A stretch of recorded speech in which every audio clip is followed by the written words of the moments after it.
Assalamualaikum. Waalaikumsalam warahmatullahi wabarakatuh. Ustadz izin bertanya, apakah hukum berkorban sedangkan orang tersebut belum diakikah ketika masa kecilnya? Mohon penjelasan. Makasih Ustadz. Baik. Ya, semoga Allah rahmati saudara atau saudari kita ini beserta keluarganya dan menyertakan kita dalam pemberian rahmat Allah dimaksud. Pertanyaan ini saya duga juga mewakili sebagian saudara-saudari kita yang punya pertanyaan atau persoalan yang serupa, atau boleh jadi ini pun nanti akan bercabang kepada persoalan lain seperti apakah boleh kurban disatukan dengan akikah dan hal-hal sejenis lainnya. Baik, kita coba uraikan dulu dan seperti biasa kita pahami dulu dasar persoalannya sehingga pemahaman kita bisa lebih lengkap dan terukur, serta dari ukuran itu bisa menunaikan amalan dimaksud dengan lebih baik. Ya, Ustadz, bisa nggak saya satukan kurbannya dengan akikah ini? Baik dalam kasusnya serupa di sini, misal lahiran anak pas menjelang Dzulhijjah, ya kan? Begitu lahir, pas waktu-waktunya mau kurban. Bisa nggak di hari ke-7 ini atau kelipatannya misalnya saya sekalian kurban, sekalian akikah? Ya, atau tadi saya mau sedekah, bisa nggak disamakan sedekah dengan kurbannya? Nah, di sini para ulama terbagi pada dua pendapat utama. Yang pertama, teman-teman sekalian, ada di kitab Musannafnya Ibnu Abi Syaibah. Ya, Musannaf Ibnu Abi Syaibah. Ya. Itu keterangan bahwa pendapat pertama diwakili oleh kalangan mazhab Hanafi, kemudian Hambali, juga ada juga pendapat dari Imam Al-Hasan Al-Basri, ya, Hasan Al-Basri, juga ada tambahan dari Ibnu Sirin, ya, yang cenderung pada pendapat bolehnya menyatukan dua ibadah ini, ya, dengan satu pelaksanaan. Ya, secara inti boleh kurban misalnya, ya, sekaligus dalam kurban itu disatukan dengan niat akikah. Ya, misalnya kalau untuk perempuan lahir terus pas bersamaan dengan Dzulhijjah, dia pengen kurban sekaligus dengan kurban itu disatukan untuk niat akikahnya. Nah, ini menurut pendapat yang pertama ini boleh, silahkan saja, sah saja untuk dilakukan. Jadi silahkan Anda berkurban kemudian niatkan sekalian untuk akikah. Atau dalam konteks yang sedekah ini boleh, silahkan berkurban niatkan sekalian untuk konteks sedekah, ya, dengan berharap akikah yang kemarin-kemarin juga Allah berkenan menerima ibadah terbaiknya. Ini pendapat yang pertama. Ini saya sertakan juga ulama-ulamanya kemudian ke atasnya di kitab yang bisa kita lacak. Kemudian yang kedua, teman-teman sekalian, ya, ada juga pendapat dari kalangan ulama Malikiyah, ya, yang disambungkan ke Imam Malik. Kemudian Syafi'iyah, di kalangan Syafi'iyah yang disambungkan kepada Imam Asy-Syafi'i. Ya, ini bisa dilacak di dalam kitab Fatawa Al-Fiqhiyah Kubra, ya, Fatawa Al-Fiqhiyah Al-Kubra karangan Ibnu Hajar Al-Haytami.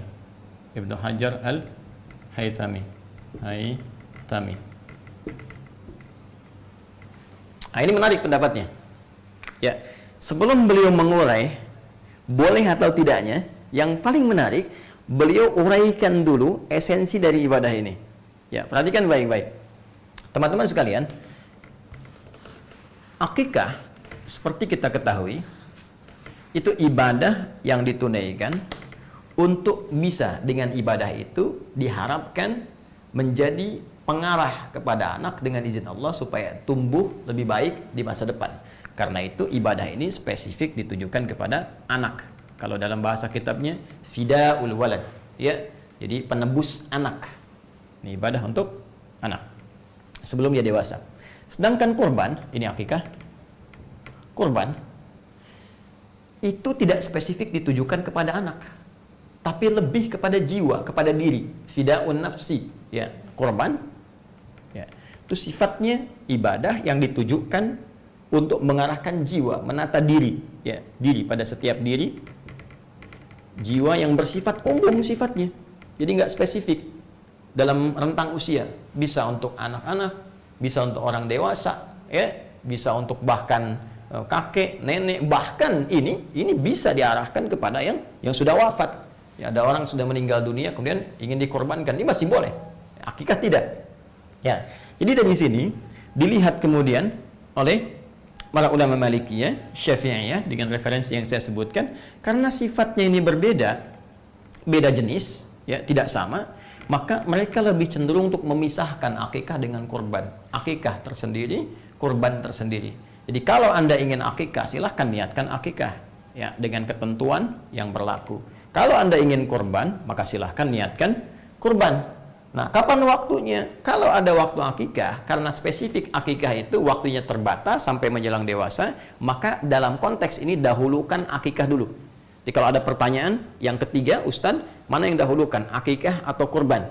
Maka dalam konteks ini, jika waktunya bersamaan dengan waktu spesifik akikah, anak ini lahir sampai tumbuh sebelum balik, misalnya, ada rezeki yang Allah titipkan pada kita, maka yang dahulukan akikah. Kenapa? Karena kurban ini waktunya itu masih panjang. Setiap tahun masih bisa ada. Anak telah dewasa pun masih kurban untuk diri sendirinya. Bahkan telah meninggal pun bisa dilakukan kurban yang diniatkan, ditujukan untuk yang tadi yang disebutkan, yang telah wafat. Ya, jadi dahulukan akikah kalau momentumnya bersamaan. Tapi kalau momentumnya sudah lewat dari sini, Anda bisa dahulukan kurban. Jelas ya? Kurban dahulukan karena ini sudah lewat waktunya. Kecuali tadi Anda ingin bersedekah untuk berniat menutup akikah yang telah lalu, bukan ibadah akikahnya tapi sedekahnya yang Anda lakukan. Maka itu pun terpisah, silahkan bersedekah di waktu yang lebih umum dan dahulukan kurban di waktu yang bersamaan dengannya, yaitu waktu-waktu di awal Dzulhijjah sampai dengan hari tasyriknya. Nah, ini analoginya begini. Jadi dalam syariat itu, ini tajam sekali ya, tajam sekali. Dalam syariat itu, teman-teman sekalian, jadi ibadah yang bisa disatukan, ya, pertama itu jenisnya serupa, jenisnya sama. Yang kedua, yang diikutkan itu bukan ibadah pokok, ya, bukan ibadah pokok, ibadah penyerta sifatnya. Ya, contoh begini. Saya contohkan sholat lah yang paling gampang. Sholat. Ya, sekarang kita ingin menyatukan jenis-jenis sholat. Ya, jenisnya sama-sama sholat. Ya, sholat dengan sholat kita ingin satukan. Sekarang yang satu misalnya kita ingin sertakan kepada yang lain. Maka yang boleh disatukan itu yang sifatnya bukan pokok. Ya, bukan ibadah khusus dengan nama tersendiri. Contoh, tahiyatul masjid. Ya, sholat tahiyatul masjid.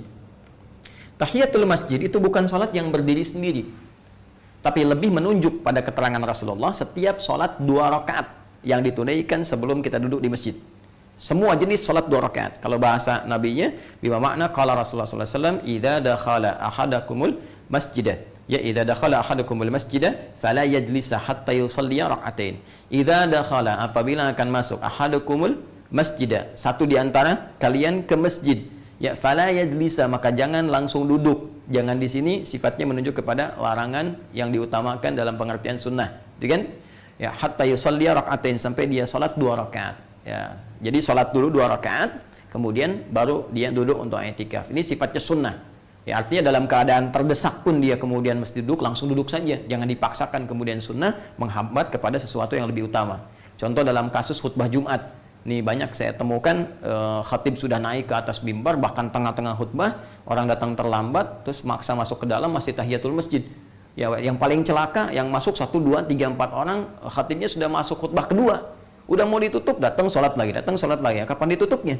Ya, karena itu dalam mazhab Maliki kalau sudah khatib naik ke atas mimbar, ini tidak dianjurkan tahiyatul masjid, langsung duduk. Ya, kecuali dalam kondisi tertentu, ya, kasusnya seperti Sulaik Al-Ghatafani di zaman Nabi SAW yang ingin dikenalkan kepada jamaah bahwa ini ada orang baru, bukan orang Madinah, yang butuh bantuan. Karena itu beliau tunjuk untuk sholat, ya, sedangkan beliau masih menunaikan khutbah. Ini pembahasan lain nanti ya, supaya tidak melebar. Nah, jadi jangan langsung duduk kecuali sholat 2 rakaat. Sholat apa yang dimaksud? Ya, sholat apa saja. Bisa sholat wudhu, setelah wudhu masuk masjid sholat, ya, bisa sholat duha. Ya, jadi umum sifat sholatnya. Di setiap sholat yang ditunaikan saat masuk ke masjid 2 rakaat itu sama dengan nilainya tahiyatul masjid. Karena itu tahiyatul masjid itu bisa dimasukkan ke dalam setiap sifat sholat apapun yang ditunaikan sebelum duduk. Jadi kalau sudah Anda masuk misalnya, ya sudah, nggak usah Anda tunaikan satu sifat. Ya, contoh begini, mohon maaf ya, ini untuk simpel ya penyatuan. Anda datang subuh ke masjid, masih ada waktu 5 menit sebelum qomat, kan? Ada sebagian saudara kita yang ketika masuk tahiyatul masjid dulu. Setelah itu salat sunnah qobliyah, ya. Tidak dilarang, sah-sah saja boleh, silahkan. Tidak ada masalah di sini. Tapi sebetulnya Anda bisa membuat simpel. Bagaimana caranya? Masuk, tunaikan 2 rakaat sebelum subuh. Ketika Anda tunaikan qobliyah subuh 2 rakaat sebelum subuh, ya itu saat masuk masjid lalu Anda duduk i'tikaf, itu sama nilainya, sudah mencakup kepada tahiyatul masjid. Ditunaikan satu sholat sudah mencakup 2 sholat di sini, ya, disatukan dalam satu ya syariat yang sama, dalam satu pelaksanaan yang serupa. Jadi sisanya tahiyatul masjid digabungkan dengan tadi qobliyah subuh, ya, niatnya qobliyah subuh, penamaannya sudah masuk tahiyatul masjid dengan sifatnya. Dari situ sisa waktunya Anda gunakan untuk berzikir, bisa berdoa, kan mustajab ya, di antara adzan dengan iqamah. Ya, dengan demikian Anda teruskan amalan-amalan lainnya. Ini menyatukan 2 jenisnya sama-sama sholat, yang satu bukan pokok. Nah sekarang gini, akikah dengan kurban, jenisnya sama nggak? Sama-sama nyembelih hewan, ya kan? Sama-sama menyembelih kan? Bahkan hewannya bisa sama, kambing kan sama kan? Baik, kambing dan sejenisnya itu bisa ada kesamaan. Cuma sekarang, apakah yang satu pokok, yang satu bukan, atau dua-duanya pokok, satu ibadah yang terpisah? Nah, ternyata setelah diteliti, ini dua-duanya menjadi pokok dan 2 ibadah yang terpisah. Kurban, akikah. Bahkan batasnya tertentu. Akikah punya batas, kurban juga punya waktu tertentu yang boleh jadi tidak sama dengan batas akikah. Karena ketidaksamaan ini, maka ulama Malikiyah, Syafi'iyah tadi yang disampaikan dalam Fatwa Al-Fiqh Al-Kubra, kayak Syekh Ibnu Hajar Al-Haytami mengatakan lebih cenderung untuk dipisahkan. Ya, dengan waktu-waktu tertentu seperti tadi uraian telah saya sampaikan. Ya, Syekh Utsaimin di sini cukup bagus, ulama kontemporer. Beliau telah wafat dan kita doakan semoga beliau dirahmati dan merahmati seluruh ulama-ulama lainnya. Saya sebut Syekh Utsaimin untuk mencontohkan sikap ini loh, yang tadi. Beliau itu kan Hambali, jadi pengikut di mazhab Imam Ahmad bin Hanbal. Kemudian juga salah satu ulama yang sangat istimewa di rezim Saudi yang sekarang ya. Dan beliau telah wafat dan beliau punya corner ya, pojok Syekh Utsaimin di Hotel Sofwa. Jadi kalau Anda masuk ke Hotel Sofwa, masuk dari pas jajar dengan Masjidil Haram itu, lurus sampingnya Zamzam persis, nempel ya. Anda lurus masuk, kemudian dari situ naik eskalator pertama, masuk, kemudian ada toko-toko, naik lagi satu eskalator ke atas lagi ya. Begitu naik eskalator ke atas, sebelah kanannya ATM, tukang es krim, balik ke kiri. Nah, dekat ke kiri itu langsung ada pojok Syekh Utsaimin di situ. Jadi Anda bisa lihat. Terus naik lagi ke atasnya itu sofa ya, sebelah kanannya tukang cukur 30 real. langsung bersih gitu. Nah, itu ada di situ. Syekh Utsaimin cukup menarik. Beliau itu condong kepada mazhab Hambali sebetulnya. Ya, kata beliau bisa disatukan, tapi akan lebih bagus kalau menurut saya pribadi, kata beliau, bisa dipisahkan. Jadi kalau ada anggarannya, kalau anggarannya itu bisa mencakup 2 ini, kata beliau akan lebih bagus kalau dipisahkan. Jadi mengambil yang pertengahan, satu untuk akikah, satu lagi untuk kurban. Saya ingin menunjukkan betapa sikap para ulama-ulama itu begitu objektif, begitu teduh, kan? Kemudian saling menghargai pendapat yang lain, saling mencari jalan tengah, terus tidak ada berniat untuk menjatuhkan, mencela, apalagi ingin menganggap yang lain mesti turun, yang ini mesti naik, tidak. Dan itu sebetulnya bagian dari karakteristik yang harus dimunculkan dan kita saling mendoakan. Nah, untuk itu kembali kepada pertanyaan tadi, kita simpulkan bahwa dalam konteks ini bagi yang sudah masuk dewasa, kan, melewati batas masa baligh, akan lebih baik kalau ada kelebihan rezeki bisa bersedekah, kan, dan salah satunya diniatkan bisa menutup akikah yang telah lalu, kemudian ya sampaikan masa iya, kemudian akikah lagi, kemudian cukur lagi sampai botak, terus namanya ditetapkan lagi, kan, juga ada penyesuaian. Kemudian yang kedua, jika ada bersamaan akikah dengan korban, mana yang didahulukan? Saya pribadi tadi lebih cenderung kepada sikap yang diambil oleh para ulama Malikiyah, Syafi'iyah. Jika memang ada rizki yang berlebih, kita bisa pisahkan antara akikah kemudian dengan kurban, karena ini dua pokok ibadah yang berbeda, yang tidak sama, yang ketentuannya juga memiliki ketentuan masing-masing. Jadi kalau waktunya pas anak itu lahir, saya lebih cenderung akikah dahulukan, ya, karena kurban bisa masuk di masa-masa berikutnya. Walaupun Ustadz, bagaimana kalau anak itu wafat? Kan bisa kurban diniatkan untuk anak, tapi kan nggak bisa akikah diniatkan untuk anak kalau anaknya sudah wafat, ya. Baik, jadi dahulukan akikah dulu.